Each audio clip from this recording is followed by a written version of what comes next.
Hello student, creative education में आपका स्वागत है। और आज जिस टॉपिक की हम बात कर रहे हैं वो है बूट स्ट्रैप।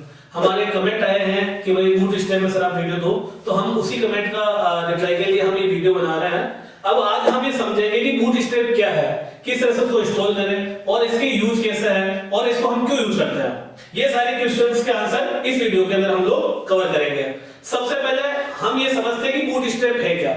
बूट स्ट्रैप एक CSS, HTML और जावास्क्रिप्ट तीनों चीजों का मिलाकर एक फ्रेमवर्क। ऐसे समझते हैं हम लोग कि ऐसी चीजें लेआउट के अंदर जैसे नेम बार हो गए, उसका स्ट्रक्चर हो गया, उसके बटन्स हो गए, उसके अकोर्डियंस हो गए, उसके ब्रेडक्रम्स हो गए, पॉपअप हो गए, स्लाइडर हो गए, ये सारी चीजें हर एक बंदे को बार बार नहीं बनानी पड़े, उसी को एक ही साथ में इन्होंने एक फ्रेमवर्क के रूप में दे दिया कि सिर्फ आपको उसके कंपोनेंट, यूटिलिटी और क्लासेस को यूज करके आप अपने वेब पेज के अंदर उसको अच्छी तरीके से बना सकते हैं। इससे बेनिफिट क्या होगा? इससे बेनिफिट ये होगा कि आपका जो टाइम बहुत जो हर एक चीज में मल्टीपल टाइम लग रहा था वो टाइम आपका बहुत कम लगेगा।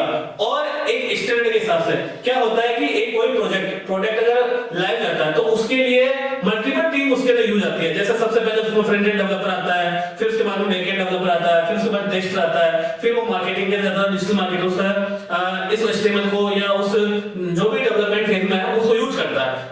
तो अगर हम मैनुअल बनाते हैं तो उसमें बहुत सारी प्रॉब्लम्स आती है। लेकिन अगर बूट स्ट्रैप हम कोई भी फ्रेमवर्क यूज करेंगे तो फ्रेमवर्क वाले ने क्या किया कि उन सभी प्रॉब्लम्स को समझ के एक ही जगह आपका HTML भी रख दिया, आपका जावास्क्रिप्ट भी उसी में लिख दिया और CSS भी उसी में लिख दिया। इन तीनों चीजों को मिलाकर के बोलते हैं फ्रेमवर्क। तो ये जो फ्रंट एंड है, फ्रंट एंड का सबसे बेस्ट, सबसे पॉपुलर फ्रेमवर्क है बूट स्ट्रैप। बूट स्ट्रैप को डेवलप किसने किया? बूट स्ट्रैप को डेवलप किया ट्विटर ने। तो सबसे पहले हम ये देखेंगे कि बूट स्ट्रैप को हम इंस्टॉल कैसे करें और इसका यूज कैसे। चलो आइए और देखते हैं हम किस तरह से हम इसका यूज करते हैं। जो बूट स्ट्रैप के अंदर जो आज हम टॉपिक कवर करेंगे वो ये टॉपिक है कि हम बूट स्ट्रैप को किस तरह से इंस्टॉलेशन करें, इंट्रोडक्शन और इंस्टॉलेशन हम लोग इसमें कवर करेंगे।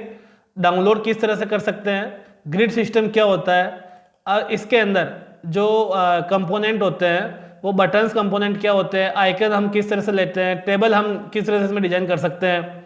फोरम के अंदर हम वर्टिकल फोरम देखेंगे, हॉरिजॉन्टल फोरम देखेंगे, इनलाइन फोरम देखेंगे। इसके अलावा ड्रॉप डाउन्स देखेंगे और रेस्पॉन्सिव देखेंगे, जिसके अंदर प्रोग्रेस बार देखेंगे और जंबो टर्म्स होता है कि जैसे कोई हेडर वगैरह बनाना हो तो वो हम लोग किस तरह से बनाते हैं।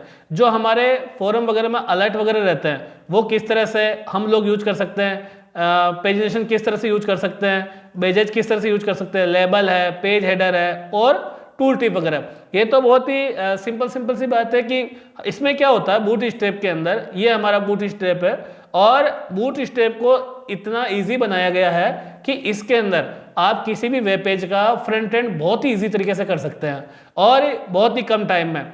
ऐसे मान लीजिए कि जैसे मान लो एक वेब पेज को कस्टम बनने के लिए आपका 3 से 4 घंटे लगते हैं, तो बूट स्ट्रैप में अगर उसी वेब पेज को बनाएंगे तो मुश्किल से मुश्किल वो 1 घंटे के अंदर कवर हो जाएगा। इसका क्या रीजन है? इसका रीजन ये है कि जो इसमें CSS वगैरह लिखी हुई है वो ऑलरेडी लिखी हुई है, आपको उसके बनाने की कोई जरूरत नहीं है। ना आपको वेब पेज का स्ट्रक्चर बनाने की जरूरत है, ना उसका CSS डेकोरेशन करने का जरूरत है। जो इसके स्टैंडर्ड के हिसाब से आप सारी की सारी CSS वगैरह यहीं से आपको आसानी से मिल जाएगी। सिर्फ आपको क्या पता होना चाहिए? आपको ये पता होना चाहिए कि बूट स्ट्रैप में कौन सा कंपोनेंट और कौन सी यूटिलिटी हमें किस कहाँ मिलेगी। अगर ये आपको अच्छा एक्सपीरियंस है बूट स्ट्रैप का कि आपको हर चीज़ आसानी से मिल रही है तो आपको वेब पेज बनाने में कोई प्रॉब्लम नहीं आने वाली है। तो चलो देखते हैं हम सबसे पहले देखेंगे कि बूट स्ट्रैप इंस्टॉल कैसे करें। तो सबसे पहले हमें क्या है, बूट स्ट्रैप की ये हमारी ऑफिशियल वेबसाइट है getbootstrap.com और इसी के अंदर अभी जो बूट स्ट्रैप का करंट वर्जन है वो 5.3.x है। ये बूट स्ट्रैप का करंट वर्जन चल रहा है, इसके अंदर भी वर्जन अपग्रेड रहते हैं। इसके बाद में सबसे पहले हम क्या करेंगे, बूट स्ट्रैप ये डॉक पे जाएंगे। डॉक पे जाने के बाद में ये हमारा जो स्ट्रक्चर डिजाइन होता है वो ये बेसिक जो हमारे कोई भी एडिटर यूज करते हैं तो उसके अंदर ऑलरेडी रहता है डिफाइन, लेकिन जो बूट स्ट्रैप का स्ट्रक्चर है वो ये वाला है। तो इसके अंदर किसी भी कंपोनेंट के राइट टॉप के अंदर यहाँ पे कॉपी टू क्लिपबोर्ड का आइकन दिया हुआ है। आपको ना सिलेक्ट करने की कोई ज़रूरत नहीं है, आप डायरेक्ट यहाँ जा करके भी इसको कॉपी हो जाएगा और अपने वेब पेज के अंदर हम लोग इसको पेस्ट कर सकते हैं। ये बूटस्ट्रैप CDN लिंक के थ्रू आपका इंस्टॉलेशन हो चुका है। अब अगर आपको इसको लोकल पे करना है तो आप एक तो ये वाला CSS और ये वाला JS आप लोकल पे भी डाल करके सेव कर सकते हैं। तो लोकल से भी आप काम कर सकते हैं और CDN लिंक से भी काम कर सकते हैं। देखो मेरे हिसाब से तो जब आप वर्किंग प्रोसेस के अंदर हो तो आप लोकल पे इसको इंस्टॉल करके काम करें, और जब आपका लाइव पे जा रहा है तो आप उसको लाइव कर देवे, CDN कनेक्शन का यूज कर लेवे, CDN लिंक का यूज कर लेवे। इससे क्या होगा, इससे जब भी बूटस्ट्रैप के अंदर कभी भी अपग्रेड होगा तो वो डिफॉल्ट आपके वेब पेज के अंदर इंस्टॉल हो जाएगा। अगर आप लोकल करेंगे तो वो आपका अपग्रेड नहीं हो पाएगा, ये आपको थोड़ी प्रॉब्लम आ सकती है। अब हमने इसको इंस्टॉल कर लिया है, ये हमारा इंस्टॉल हो गया है। इंस्टॉल होने के बाद में या फिर आप इसको डाउनलोड पे जाकर के भी यहाँ डाउनलोड कर सकते हैं। अगर जैसे मान लो कि आपका स्ट्रक्चर पहले ही यूज है, आपको अपग्रेड CSS लेनी है तो सिर्फ आप डाउनलोड करो CSS को और वो ले सकते हो। और नहीं मुझे तो टोटल कंपोनेंट वगैरह सब कुछ चाहिए, पूरा का पूरा स्ट्रक्चर चाहिए, तो आप फिर ये सोर्स डाउनलोड से ले सकते हैं।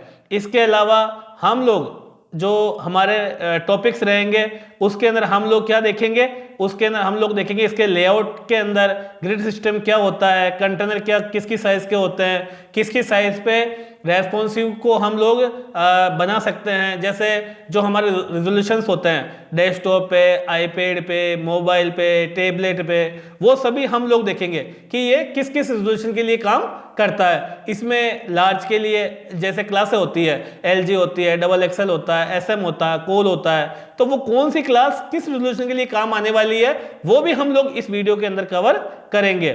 इसके अलावा इसके अंदर टाइपोग्राफी के अंदर फॉन्ट कौन सा यूज किया गया है ना, इमेजेस के लिए फिगर कैप्शंस होते हैं वो क्यों यूज करते हैं, किस तरह से यूज करते हैं, और हम पूरी कोशिश करेंगे कि हम लोग आपको प्रैक्टिकली बताएं, वो पूरा 1 बाय 1 प्रैक्टिकल करके बताएंगे। आज हमारा इंट्रोडक्शन क्लास है, ठीक है, तो हम लोग नॉर्मल बता रहे हैं, लेकिन जब कल से हम क्या करेंगे, एक एक टॉपिक लेंगे। जैसे गेट स्टार्टेड का हमने पूरा लिया कि इसके अंदर लेफ्ट टू राइट क्या होता है, इसके अलावा इसके अंदर पैकेज कौन कौन से होते हैं, जावास्क्रिप्ट की कौन सी फाइलें कॉल होती है, ये एक एक चीज़ को हम बारीकी से इसमें कवर करेंगे आसानी से। अभी आज हम लोग थोड़ा इंट्रोडक्शन है तो इंट्रोडक्शन की तरह ही हम इसको समझाने की कोशिश कर रहे हैं आपको। इसके अलावा इसमें ग्रिड कॉलम कितने होते हैं, ठीक है, इसमें जो गटर होता है बीच का स्पेसिंग, हर ग्रिड के लेफ्ट टू राइट का जो स्पेस होता है वो कितना होता है, जेड इंडेक्स क्या होता है, यूटिलिटीज में कौन कौन सी क्लासें हैं, प्रॉपर्टीज हैं, वो भी हम लोग इसमें कवर करेंगे। फॉन्ट्स में, टाइपोग्राफी में फॉन्ट कौन सा यूज है, क्या साइज है, हेडिंग किस टाइप के हैं, हेडिंग की क्लासें किस टाइप की है, वो भी हम लोग इसमें कवर करने वाले हैं।